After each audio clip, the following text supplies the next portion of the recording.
All right, sooner or later you're going to find yourself in this situation.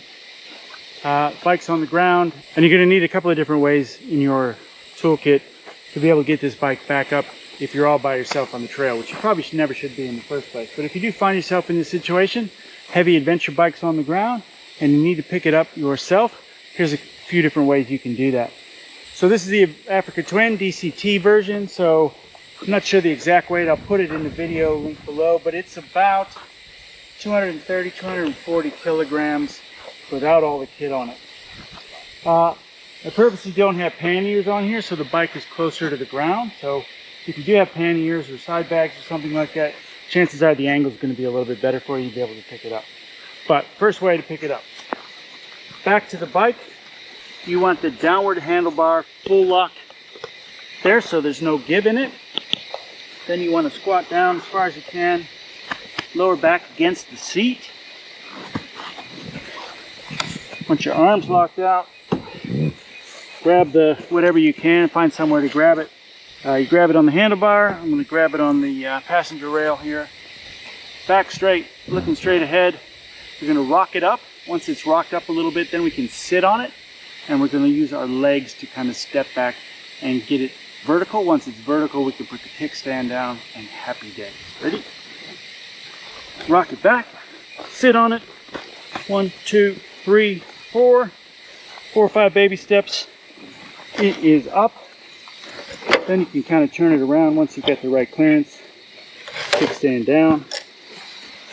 Happy days, not even breathing hard. That's way number 1. Way number 2 to pick up a heavy adventure bike.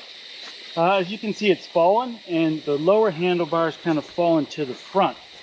So it may be a little bit difficult. We could probably rock it up and get the handlebars back into the position that we did in our first lift, which is all the way aft or all the way back on the bike. But I'm going to show you a different way to do it if the handlebar's all the way forward. So you want that lower handlebar all the way forward like it is, so there's no travel.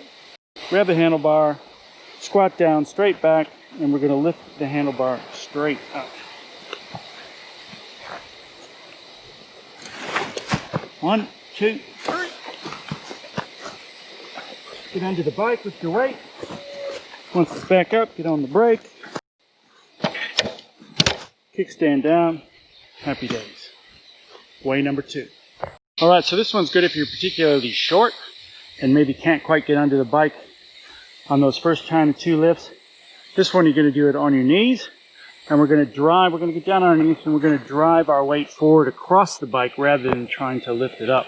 And as we move the bike forward that way, we're going to let it rest on our chest. Take the weight on your chest and your upper torso until we can get vertical, and again, put the kickstand down. Happy days. All right, so let's give it a go. Get down here.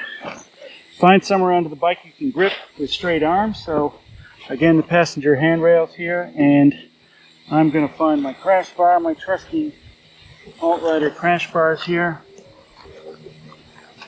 Somewhere. And I'm driving it forward that way.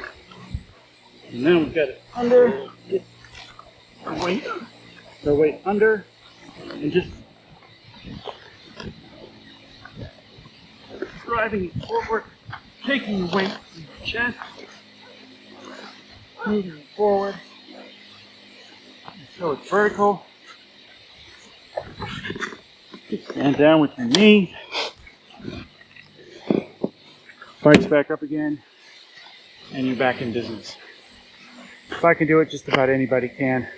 What I suggest you do is, before you need to do this in anger, take it out in some lovely woods like we are today, preferably with a friend around, and practice a few times.